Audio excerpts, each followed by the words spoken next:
अस्सलामु अलैकुम वरहमतुल्लाहि वबरकातुहू। बिस्मिल्लाह वस्सलातु वस्सलामु अला रसूलिल्लाह।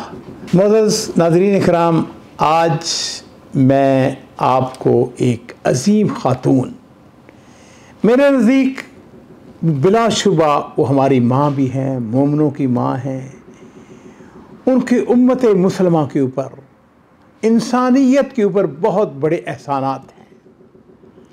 ये अज़ीम ख़ातून जिनका ताल्लुक़ कुरैश ख़ानदान से था, इनकी वालदा का नाम फ़ातिमा बिनते ज़ाहिदा था और कुसाई पर पहुंचकर इनका ख़ानदान अल्लाह के रसूल सल्लल्लाहु अलैहि वसल्लम के साथ मिल जाता है। सैयदा का नाम आप सब ने सुन रखा है, उनका नाम खतीजा रज़ी अल्लाह ताला अन्हा, उनकी कुनियत उम्मे हिंद और ताहरा लक़ब था। मुझे ये बात कहने में कोई हरज नहीं है कि आप में से बेशतर साथियों ने सैयदा खतीजा रज़ी अल्लाह ताला अन्हा के बारे में पहले बहुत कुछ सुन रखा होगा, पढ़ रखा होगा, लेकिन जो मालूमात मैं आपके सामने रखने लगा हूँ उनमें बहुत सारी ऐसी चीज़ें हैं जो नई भी होंगी, और अगर आपने उनके बारे में पढ़ रखा है, सुन रखा है, तो आपकी बहुत सारी यादाश्त जो है उनको वापस आएंगी। इसलिए बड़ी तवज्जो के साथ, मोहब्बत के साथ, प्यार के साथ, वैसे भी हमारा ख़ानदान नबूवत के साथ बड़ा गहरा ताल्लुक़ है, रिश्ता है, ईमान का रिश्ता है। तो मैं ये अर्ज़ कर रहा था कि सैयदा खतीजा रज़ी अल्लाह ताला अन्हा, इनके वालिद का नाम था खुवाइलिद बिन असद बिन अब्दुल उज़्ज़ा बिन कुसै, और ये खवाइलिद जो थे अरब के बड़े मशहूर ताजर थे, कुरैश के अंदर बड़े मुअज़्ज़ज़ नामवर शख्सियत थे, और इनकी शादी फ़ातिमा बिनते ज़ाहिदा से होती है। सैयदा खतीजा रज़ी अल्लाह ताला अन्हा आमल फ़ील से 15 साल पहले पैदा होती हैं, यानी नबी करीम सल्लल्लाहु अलैहि वसल्लम की वलादत बासादत से 15 साल पहले मक्का मुकरमा में पैदा हुई। जब ये सिन्न शऊर को पहुंचती हैं तो पाकीज़ा अखलाक की वजह से इनका लक़ब ताहिरा मशहूर होता है, और बाप जो है उन्होंने इनकी सिफ़ात का लिहाज रखकर सैयदा की शादी के लिए अपने एक करीबी रिश्तेदार भतीजे वर्का बिन नौफल का इंतखाब किया। वर्का जो थे ये तौरात और इंजील के बहुत बड़े आलम थे, लेकिन किसी वजह से ये शादी ना हो सकी और इनकी शादी बनु तमीम के एक शख्स अबू हाला के साथ होती है। उससे उनके यहाँ एक बेटा पैदा हुआ, हाला और हिंद, 2 बेटे पैदा हुए। अबू हाला ज़्यादा जिंदा ना रहे, उनकी वफ़ात के बाद सैयदा की शादी जो है वो बनु मखजूम के एक शख्स के साथ होती है, और उससे एक बेटी पैदा होती है जिनका नाम हिंदा है। हरब फिजार जो है उसके अंदर इनके वालिद खवाइलिद जो थे वो भी लड़ाई के लिए निकलते हैं। आप सबके इल्म में है हरब फिजार जो थी ये एक ऐसी लड़ाई थी जिसका कोई फ़ायदा नहीं था, लेकिन बहरहाल दोनों तरफ से मारे गए लोग। इनके वालिद खवाइलिद जो हैं वो भी हरब फिजार के अंदर मारे जाते हैं। और अज़ीज़ों, ये आमल फ़ील से 20 साल बाद का वाक़या है। वालिद की वफ़ात के बाद कारोबार की सारी जिम्मेदारी जो है वो सैयदा ने अपने ऊपर ले ली। अपने बच्चों की तरबियत भी करती थी, कारोबार के फ़रोग़ में भी दिलचस्पी लेती। और अज़ीज़ों, सैयदा खतीजा का कारोबार अल्लाह ताला ने उसके अंदर इस कदर वुसअत दे रखी थी, इस कदर तरक्की दी थी कि देखते ही देखते सैयदा खतीजा रज़ी अल्लाह ताला अन्हा कुरैश की मालदार तरीन खातून बन जाती हैं। अच्छा, उनका तरीक़ाकार ये था कि वो मेहनती, दयानतदार, सुलझे हुए लोगों का इंतखाब करके मुज़ारबत की बुनियाद पर माल तजारत उनके सुपुर्द करती, और वो लोग जो हैं उनके माल को लेकर शाम की मार्केट में ले जाते, वहाँ से सामान ख़रीदते, वहाँ से सामान बेचते, और फिर जो सामान वहाँ से ख़रीद के लेके आते उसे मक्का मुकरमा के बाज़ारों में फ़रोख्त कर देते।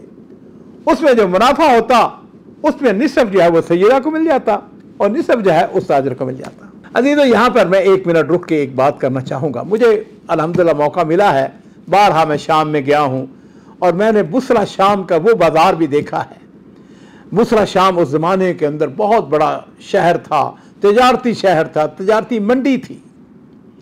आज भी मैं ये बात कहूँगा अपने नादरीन से, अपने सामीन से ये जो मज़ारबत का असूल है इतना खूबसूरत, इतना ज़बरदस्त ये असूल है जो इस्लाम ने बताया है।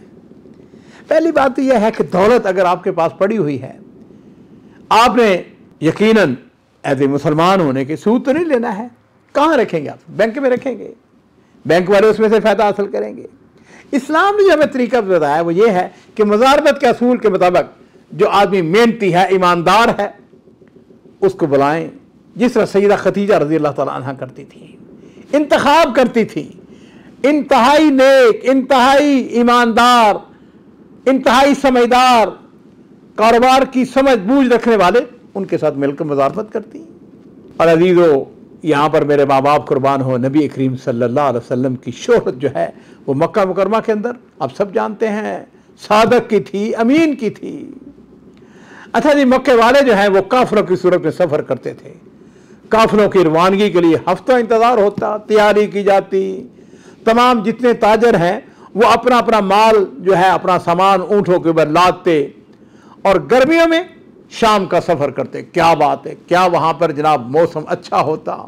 और सर्दियों के मौसम में यमन का रुख करते, इसलिए कि यमन के इलाके में सर्दियों में के मौसम में भी ज़्यादा सर्दी नहीं पड़ती है। सैयदा खदीजा रज़ी अल्लाह ताला अन्हा, मैंने अर्ज़ किया कि बड़ी समझदार खातून थी।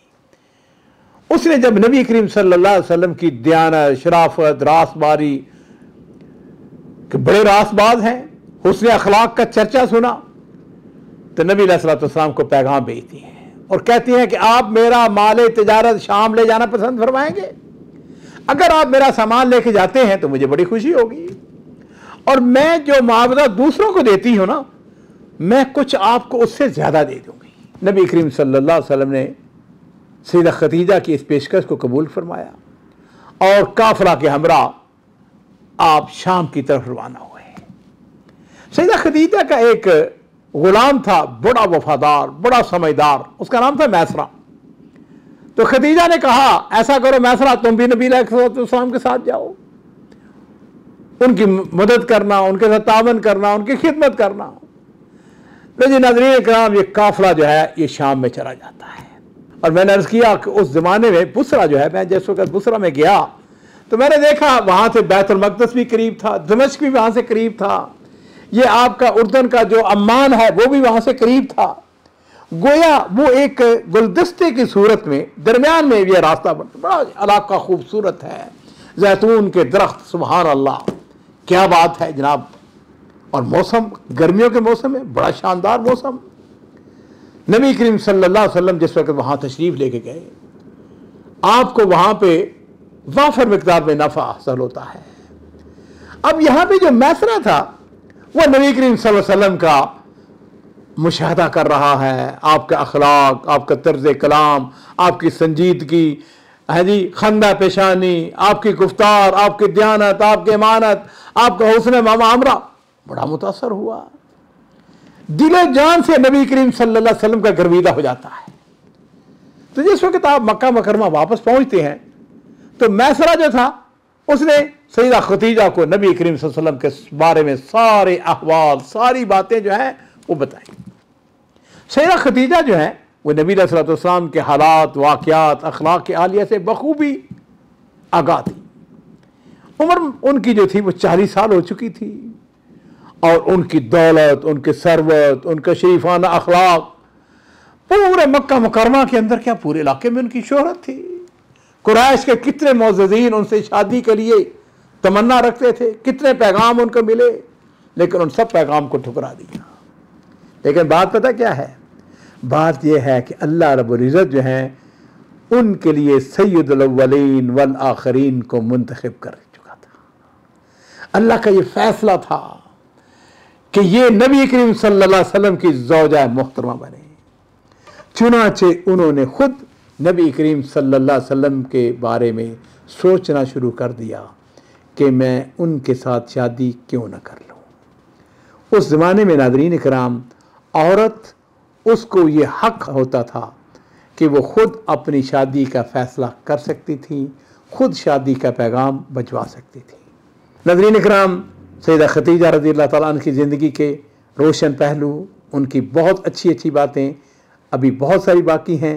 इंशाअल्लाह जो अगला एपिसोड है उसके अंदर हम सैयदा की ज़िंदगी के बारे में मज़ीद आपको बहुत सारी ऐसी बातें बताएंगे जो आपके लिए यकीनन नई होंगी, और अगर आपने उनको सुन रखा है तो आपको उनकी तजदीद हो जाएगी।